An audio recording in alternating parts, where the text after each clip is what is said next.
L'avantage avec le Japon, c'est que c'est un pays qui est technologiquement tellement avancé que la communication est super simple et pas chère, quoi.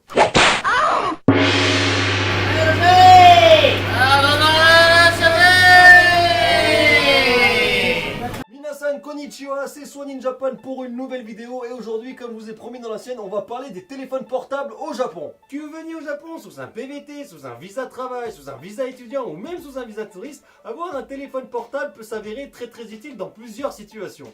Oui, c'est pour traquer des meufs, t'as vu? Oui, pourquoi pas aussi, mais c'est surtout pour tout le temps avoir internet sur soi, ce qui vous permettra de vous géolocaliser, de trouver des hôtels, des restaurants, traduire des kanji, etc. etc. Alors je sais très bien ce que vous vous dites, hein. Comparé à la France, le Japon est un pays technologiquement avancé où tout le monde est muni du dernier portable sur le marché qui peut s'acheter lui-même dans des distributeurs automatiques. C'est vrai, mais c'est faux.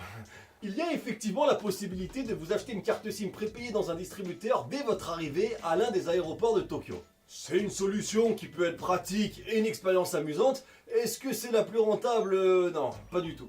Mais je reviendrai sur la carte SIM prépayée à acheter dans un distributeur un peu plus tard dans la vidéo. C'est plutôt sur les abonnements téléphoniques où je trouve que le Japon est très en retard comparé à tous les autres pays où j'ai pu vivre et avoir une expérience jusqu'à présent. Bon, pour commencer, l'engagement sera inévitable. Généralement, ça va entre 1 et 2 ans et bien entendu, plus l'engagement sera long, plus attractif, les prix seront.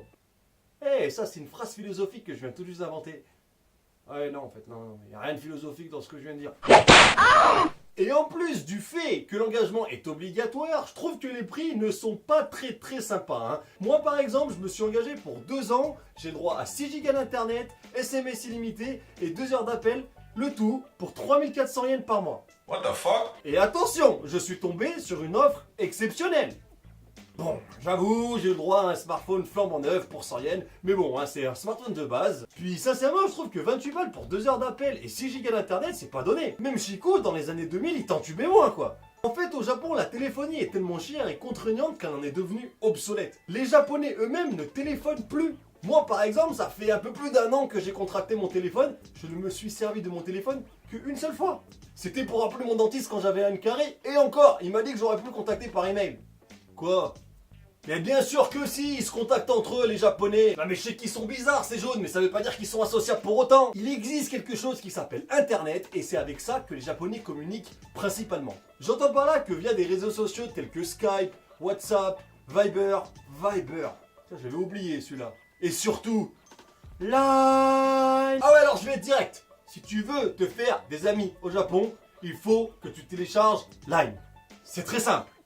Il y a 127 millions d'habitants au Japon, il y a 127 millions de personnes qui ont un compte Line. On pourrait limite croire que c'est obligatoire. Ça change absolument rien de WhatsApp et Skype, mais c'est tout simplement le réseau social le plus populaire au Japon. Bref, tu l'auras compris, pour communiquer au Japon, avoir que Internet sur son téléphone portable, ça suffit largement. Et ça, les opérateurs japonais l'ont très vite compris, étant donné qu'il est très facile de se procurer une carte SIM juste avec Internet et pas de crédit d'appel. Bon, pour les touristes qui ne sont pas accros à Internet, qui ont un budget serré et qui prévoient de voyager dans des grandes villes japonaises, je vous recommande juste de ramener votre smartphone ou une tablette. Effectivement, la plupart des hôtels où vous allez loger auront probablement un accès Wi-Fi et gratuit de bonne qualité. Et pendant la journée, vous pouvez facilement trouver du Wi-Fi gratuit et illimité au Japon. Les cafés, les bars, les restaurants et même les gares sont généralement munis d'un Wi-Fi aujourd'hui.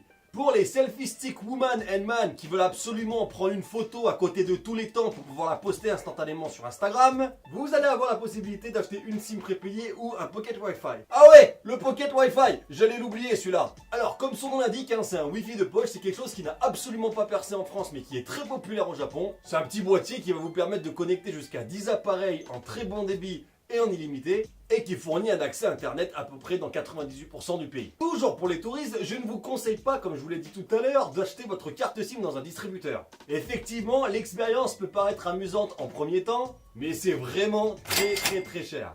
Franchement, attendez d'aller au centre-ville, vous allez dans un magasin du style Big Camera, Yodobashi Camera, ou voire même un Combini, vous trouverez des cartes SIM prépayées proposées par tous les opérateurs avec un grand nombre de choix et des prix beaucoup plus attractifs. A noter que les cartes SIM sont limitées dans le temps. J'entends par là qu'elles périment au bout d'un moment. Et si vous n'avez pas utilisé tous vos datas à la date de péremption, ces derniers seront perdus. Bon, comme d'hab, hein, je vous mets en description un comparatif des différents opérateurs et leurs cartes SIM prépayées pour que vous puissiez faire le choix qu'il vous faut.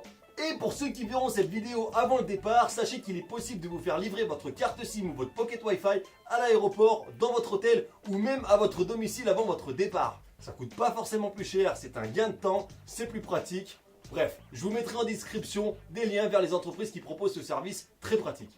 Pour ceux qui viendront sur le court moyen terme, j'entends par là entre plusieurs mois et un an pour un stage ou un semestre universitaire par exemple, malheureusement, je ne vois pas d'autre solution que la carte SIM prépayée pour vous. Ou alors vous avez aussi les téléphones prépayés, mais généralement ils sont très chers pour des téléphones vraiment merdiques. Donc pour économiser un maximum d'argent, je vous conseille de ramener votre propre smartphone et d'acheter une carte SIM prépayée.